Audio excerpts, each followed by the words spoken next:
Perguntas? Quem começa? Bom dia, meu nome é Jonas Valente. Eu queria devolver ao professor Murilo a provocação que ele fez e perguntar, na avaliação dele, qual é o papel do projeto do operador de rede para que exatamente a EBC consiga estar dentro desse mundo que já está sendo anunciado aí pelo Floresbal nessa regra de 2, né, quando ele fala 10, a gente considera que na verdade são 5, ou seja, a EBC também teria que estar se preparando para esse período que não é mais tão longo, considerando um outro desafio que já foi colocado aqui anteriormente, que é o cobertor curto, ou seja, como garantir o futuro de uma TV aberta, que ainda vai viver alguns anos no analógico, mas também construindo um projeto de difusão no sinal digital. Murilo, podemos pegar 3? Acho que é melhor, né? Desculpa, esqueci seu nome. Ivan.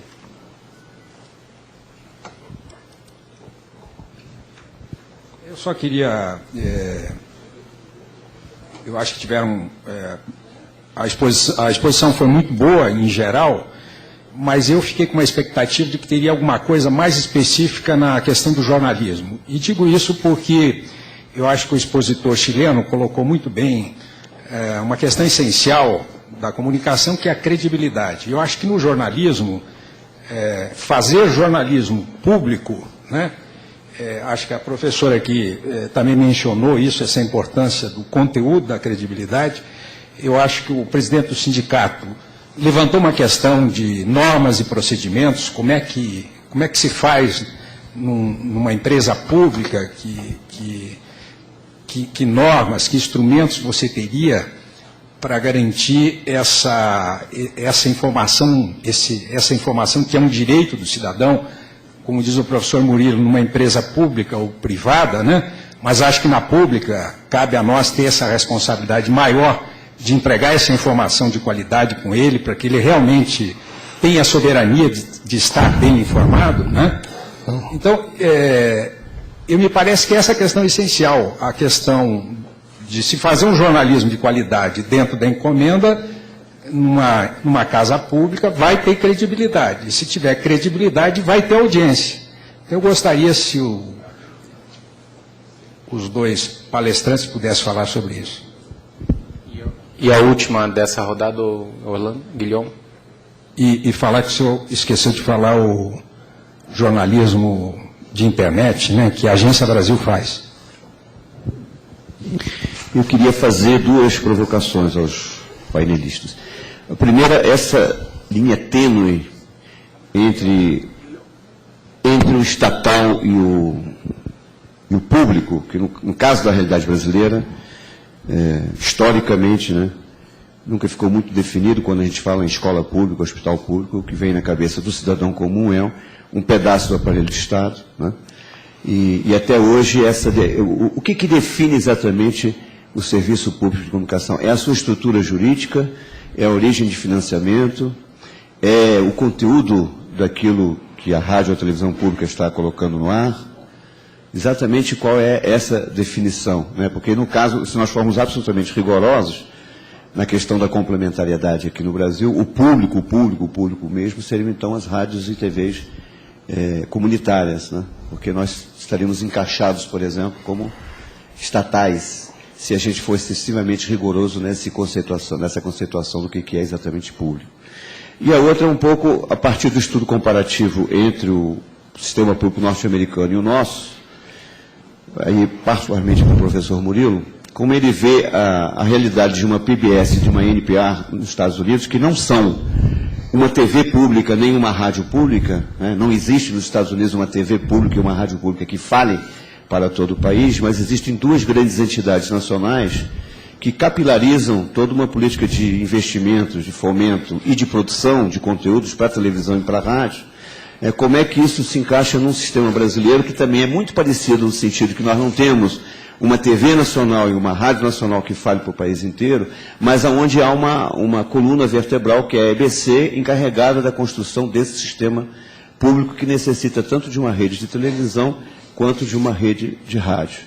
De que maneira, até que ponto a EBC pode vir a cumprir esse papel ou teria que haver outras entidades juntos com a EBC para a construção desse sistema público de rede, no caso brasileiro? Obrigado.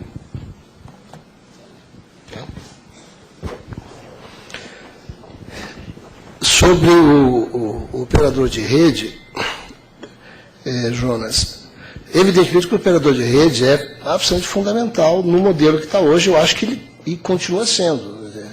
Para não fugir da palavra, ele é absolutamente estratégico. Então, o projeto de operador de rede, ele é central para a EBC e é central para o chamado campo público. Aí eu vou falar sobre isso adiante na resposta do Guilhom, que vem a ser esse campo público. Então, eu não tenho dúvida, ele está presente, ele está pautado. Você tem um problema de cobertor curto hoje, eu acho que a metáfora é perfeita, certo? Porque o operador de rede tem um custo, então a opção inicial, eu estou aprendendo isso agora, aqui no Conselho Curador, enfim, mas a opção inicial pela PPP nasceu de uma decisão do governo de que, olha, não temos como investir, é caro, então vamos fazer essa parceria, mas há outras opções, enfim, se discute hoje Telebrás, mas eu não tenho dúvida que esse assunto é um assunto absolutamente fundamental. E ele seria uma inovação no modelo, no modo de regulação da radiodifusão brasileira hoje, seria, no modo de você tratar a radiodifusão, seria inovação, uma inovação você ter várias redes, ou uma rede, enfim, transitando por um mesmo ente, que é esse operador público, operador de rede, que idealmente deve ser público mesmo, nesse sentido. Então, eu não tenho dúvida. Parece que essa é a pergunta. Para mim, me pareceu fácil de responder. É um projeto que não pode ser deixado de lado. Agora, a disputa é uma disputa entre a empresa e o seu financiador. Eu quero falar sobre isso também, que é o Poder Executivo que tem enfim, é a disputa por uma fatia do orçamento que tem que ser vista, certo? O jornalismo, quer dizer, eu vou falar sobre o do jornalismo. O jornalismo, ele não... Eu tinha um tema, o tema era esse, tem outras mesas que vão tratar de jornalismo, mas eu pertenço no Conselho Curador da Câmara de Jornalismo, certo? Então, a gente tem discutido, né, Nereide, assim, muito a questão do jornalismo da EBC como um todo, a agência de rádio, da televisão. O que eu posso dizer aí, falando como cidadão, como acadêmico, enfim, e membro do Conselho Curador, duas coisas, no meu entendimento, distinguem essa televisão de serviço público não comercial: programação infantil e jornalismo. Ela pode fazer muitas outras coisas, mas tem duas coisas que são pilares: programação infantil e jornalismo. Eu acho que a gente hoje tem, no modelo brasileiro, desde TV Cultura, TVE, enfim, a gente andou e tem uma programação infantil, eu acho assim, excelente. Ontem a gente teve um estudo feito pelo professor Inês Vitorino, da Federal do Ceará, sobre programação infantil da TV Brasil, muito bom, mostrou, com as críticas, enfim, assim, mostrou a qualidade dessa programação, mas nós temos que avançar muito no jornalismo. Não por problema de pessoal, enfim, não é isso, é de encontrar o caminho. Eu gosto sempre de dar um exemplo. Eu vou adiante, vou falar sobre isso também na pergunta do Orlando, mas, enfim, eu sou enviesado pelo sistema PBS, porque a minha formação acadêmica foi toda feita nos Estados Unidos, mestrado, doutorado, toda feita nos Estados Unidos. Eu conheço bem o sistema PBS, conheci como usuário, né, tinha filha pequena, quando morava lá no começo do meu doutorado, enfim, então eu fui usuário e estudei muito ao longo da minha vida o sistema PBS, certo? Eu orientei tese na UNB, mestrado, enfim, sobre o sistema PBS, no interesse de conhecê-lo cada vez mais. Então, eu gosto sempre de dar esse exemplo. Até esta eleição passada lá, o principal debate entre os candidatos a presidente era mediado pelo Jim Lehrer, o âncora da PBS. Então, esse é o índice de credibilidade que eu quero ver o jornalismo da IBC ter, certo? É você ter a eleição presidencial e chamar o âncora da IBC para ser o mediador, porque ele é o cara que é visto como mais autônomo. É uma maluquice isso, entende? Agora mesmo, né, preparando essa palestra aqui, eu deparei lá com a notícia que todo o governo, enfim, os republicanos se assanham, teve um deputado que propôs cortar todo o orçamento todo o orçamento. Ele limou todo o orçamento da Corporation for Public Broadcasting, a CPB. Limou. Claro que foi para o Senado, aí houve uma acomodação, mas cortaram 20%. Lá também tem ajuste fiscal, cortaram 20%. Certo? Enfim, mas então o jornalismo é absolutamente central, não tenho dúvida. Ele define o modelo, ele define a proposta. Criança e jornalismo, define a proposta. O resto você vai trabalhar em volta, certo? Na questão do Orlando, essa questão estatal, quer dizer, eu pertenço a uma instituição estatal, uma universidade pública. E não me contradigo quando digo isso. Quem que mantém a universidade pública brasileira? Ela é mantida pelos impostos que são pagos por todos os cidadãos e cidadãs deste país que são canalizados para ela. E só o Estado pode assegurar que isso aconteça. Um dia o Américo Antunes, conhece o Américo da BBC, ele quase pulou no meu pescoço num debate que eu disse que a BBC era estatal. A BBC é estatal, ela é tão estatal que quem outorga a BBC é a rainha. A cada 16 anos faz lá uma baita pesquisa, fico 2 anos pesquisando, o público inglês é impressionante, assim, a sociedade inglesa banca a BBC, isso é que é legitimidade, banca aquela taxa de 147 libras, não sei, coisa assim, e faz pesquisa, se um dia der perder, acabou tudo, entende? Agora, ela é tão estatal que ela é bancada pela... Assim, quem outorga a BBC não é o primeiro-ministro, é a rainha. E só o Estado britânico que tem a legitimidade para dizer, vocês vão pagar uma taxa para a TV em casa e vão... Só que vai direto para a BBC, a diferença é essa, não passa pelo... Não contingencia, não tem manteiga lá, não tem esse povo todo aí, né? Não contingencia, certo? Vai direto, tá? Então, esse é o falso debate. O problema é governo. O problema é a relação com o governo. O governo não é. O governo, ele circunstancialmente ele ocupa aparelho de Estado em nome da gente que elege, etc. e tal. A nossa disputa é com o governo. Tá, isso, o Conselho Curador está aí, esse é o nosso embate. No limite, se o Conselho precisar agir mesmo, vai ter que se agir para impedir que o governo meta o dedo e queira dizer o que essa televisão vai ser. Essa é a ideia do Board of Governors, dessa coisa toda, de como é que você blinda, tá certo?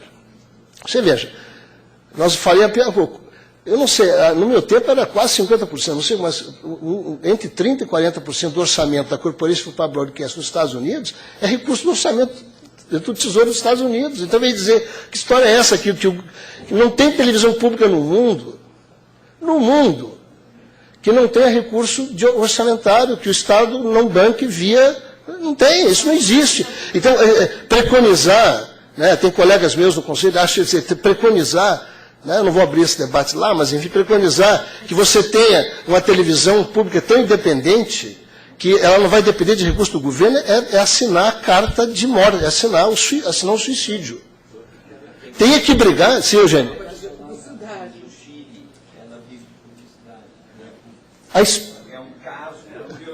Pois é, mas eu não sei como é que funciona, porque na Espanha, a RTVE vivia de publicidade, o Zapatero entrou e mudou tudo, porque era um baita do problema, entende? Porque aí era só ver a programação. Eu não conheço a programação do Chile, mas só ver a programação da RTVE, ela estava disputando com a Antena 1, com a LACES, quase estava disputando com as outras, não tem jeito. Entrou publicidade, o que me apavorou na TV Cultura algum tempo atrás, falei isso assim, gente, entrou publicidade, eu falei isso de rádio comunitária, discussão de rádio comunitária, falaram assim, por que nós não podemos ter anúncio do açougueiro da esquina da nossa comunidade? Eu falei, porque o dia que você disser que a carne dele está estragada, ele não vai mais anunciar na tua rádio. Você tem que brigar para ter recursos autônomos. A história de, precisa ter publicidade, porque a comunidade vai bancar a nossa rádio, o açougueiro, o cara da venda vai bancar lá e tal. Sim, o açougueiro banca. Diga que a carne dele é cara e a picanha é dura. Certo? No dia seguinte, ou ele tira o anúncio, ele vai dizer que a tua rádio é uma porcaria. Quer dizer, eu entendo isso. Só que eu sou radicalmente contrário, misturou a publicidade comercial, matou o serviço público. De não comercial, matou. Aí vai disputar com outra lógica, certo? Então,